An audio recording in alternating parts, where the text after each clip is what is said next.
Good morning to मेरे प्यारे विद्यार्थियों। और मेरे प्यारे विद्यार्थियों देखिए आगे क्वेश्चन की तरफ बढ़ते हैं।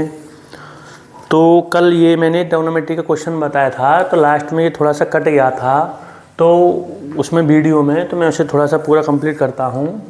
देखिए ये हमारा क्वेश्चन था ई, और ये क्वेश्चन था साइन ए 1 प्लस टेन ए, फिर plus cos A 1 plus cot A equal हमें लाना था ये सेक ए प्लस के कुसेक ए। तो अब इसको मैंने इतना सॉल्व कर दिया था लास्ट में साइन ए अपॉन साइन ए कोस ए, फिर प्लस कोस ए अपॉन साइन ए कोस ए। यहाँ तक मैंने सॉल्व कर दिया था, फिर से आगे कट गया था तो इस साइन से ये साइन कट जाएगा, तो यहाँ पे बचा हमारे विद्यार्थियों 1 अपॉन कोस ए, और इस कोस से ये कोस कट जाएगा तो यहाँ पे बचा 1 अपॉन साइन ए। तो 1 अपॉन कोस को तो हम लिख सकते हैं सेक ए, और 1 अपॉन साइन को हम क्या लिख सकते हैं कोसेक ए। ये सूत्र होते हैं जो आपको लर्न होने चाहिए। 1 अपॉन कोस किसके इक्वल होता है सेक के, और 1 अपॉन साइन किसके इक्वल होता है कोसेक ए के। तो ये हमें लाना था, तो ये हमारा पार्ट आ गया RHS। अब अगला क्वेश्चन देखिए, 6 नंबर का आया हुआ क्वेश्चन है, इसे समझिए।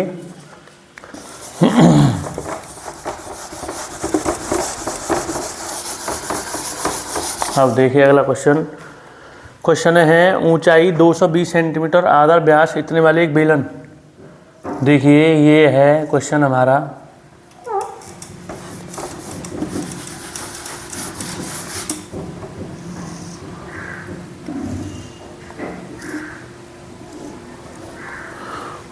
ये हमारा बेलन है, ये हमने क्या बना लिया बेलन।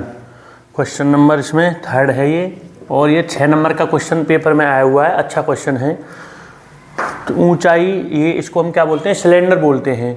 ऊंचाई तो है इसकी 220 सेंटीमीटर, 220 सेंटीमीटर ये इसकी क्या हुई हाइट हो गई, और इसका व्यास है यानी डायमीटर दे रखा है हमें 24, तो ये हमारा डायमीटर हो गया। अब इस ऊंचाई 220 सेंटीमीटर आधा व्यास 24 सेंटीमीटर वाले एक बेलन पर, जिस पर ऊंचाई 80 सेंटीमीटर और त्रिज्या 8 सेंटीमीटर वाला एक अन्य बेलन आरोपित है।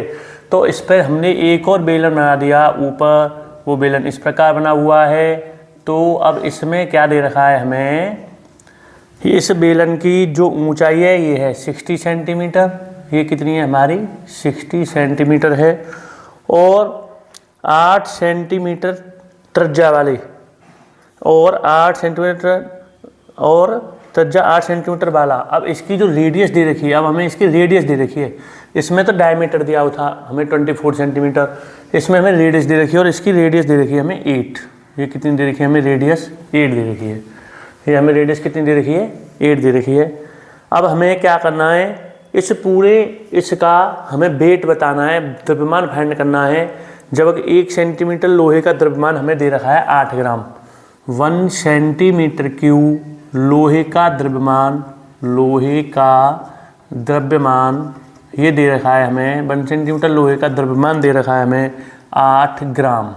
कितना दे रखा है 8 ग्राम दे रखा है। तो अब हमें इस पूरे इसका वेट बताना है। तो देखिए समझिए इसको, जो है हम इसमें ये एक सिलेंडर है, इसके ऊपर एक और सिलेंडर है, इसका ये डायमीटर दे रखा है यानी व्यास दे रखा है, इसकी हाइट दे रखी है यानी ऊंचाई दे रखी है 220 सेंटीमीटर। इस पे ऊपर जो बेलन है इसकी हाइट 60 सेंटीमीटर है यानी ऊंचाई 60 सेंटीमीटर है, और इसकी रेडियस हमें दे रखी है 8 सेंटीमीटर। अब हमें इस पूरे का वेट फाइंड करना है। 1 सेंटीमीटर क्यूब लोहे का जो द्रव्यमान दे रखा है वो कितना दे रखा है 8 ग्राम दे रखा है। अब देखो आगे समझिए, हम क्या करेंगे, इन दोनों के आयतन निकाल लेंगे, और आयतन निकाल के वॉल्यूम जो है उनको ऐड कर देंगे, और ऐड करके हमारे पास इस टोटल का क्या आ जाएगा वॉल्यूम आ जाएगा, उसमें 8 का मल्टीप्लाई कर देंगे। तो देखो समझिए 6 नंबर का क्वेश्चन है ये जो है। अब इसमें इसका वॉल्यूम निकालेंगे, तो सिलेंडर का वॉल्यूम होता है बेलन का आयतन, इसको मैं फर्स्ट पार्ट मान ले रहा हूँ और इसको सेकंड पार्ट मान ले रहा है। ये फर्स्ट बेलन हो गया, ये सेकंड हो गया। तो बेलन का आयतन होता है यानी कि वॉल्यूम ऑफ सिलेंडर, इंग्लिश में कह सकते हैं हम वॉल्यूम ऑफ सिलेंडर। ये इसको b से रिप्रेजेंट करते हैं, और इसका आयतन होता है πr²h। यहाँ पे r त्रिज्या होती है यानी रेडियस होती है, और h हमारी क्या होती है हाइट ऊंचाई होती है। तो अब यहाँ पे इस पूरे इसका आयतन निकालने के लिए हमसे जैसे ये कहा है ऊंचे इतने इतने, इसका पूरे का आयतन जो है, इस पूरे पार्ट का आयतन निकाल लेंगे हम जो है। तो यहाँ पे कुल आयतन ये हो जाएगा, इसका कुल आयतन यानी कि टोटल वॉल्यूम ये हो जाएगा फर्स्ट बेलन का आयतन, फर्स्ट बेलन का आयतन और प्लस के सेकंड बेलन का आयतन, प्लस सेकंड बेलन का आयतन, सेकंड बेलन का आयतन।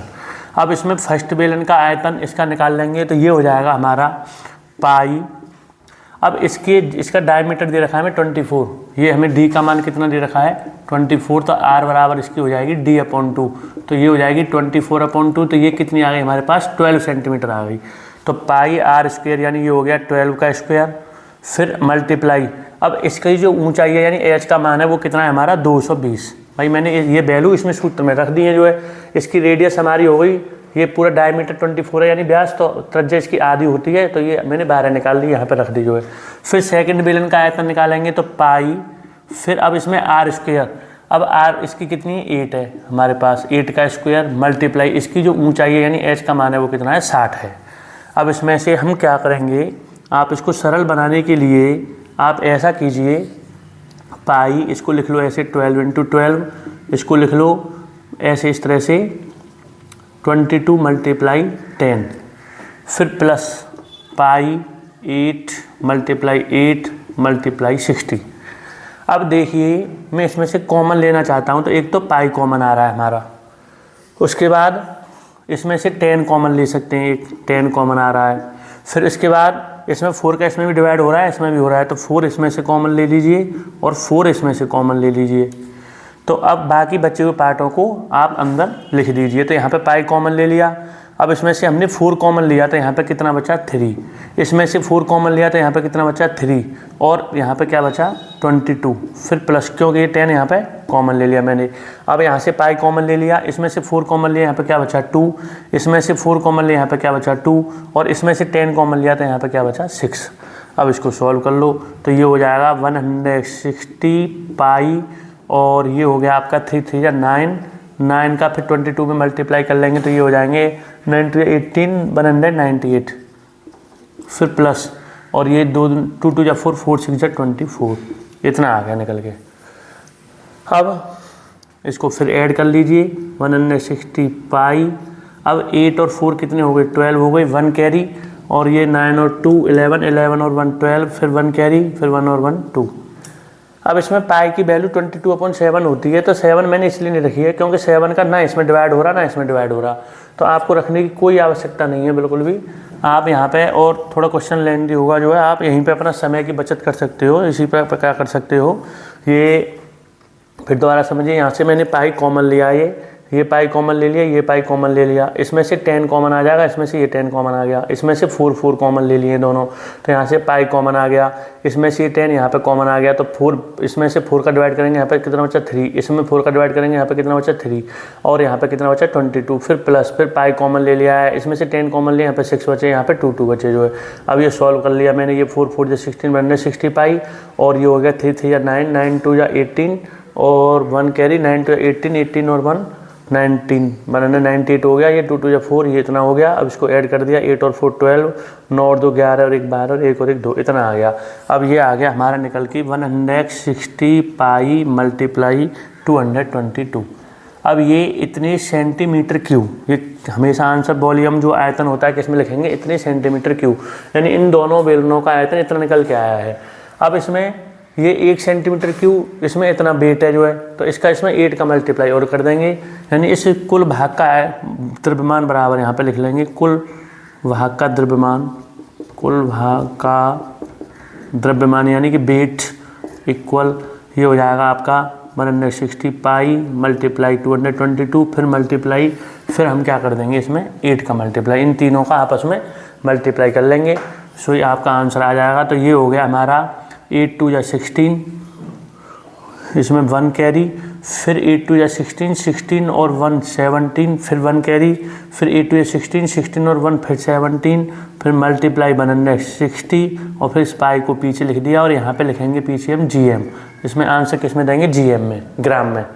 अब इसमें इसका मल्टीप्लाई और कर लीजिए तो ये हो जाएगा यहाँ पे पाई की वैल्यू। अगर मैं तब रखता यहाँ पे इस पाई का इसमें डिवाइड होता या इसमें डिवाइड हो जाता 7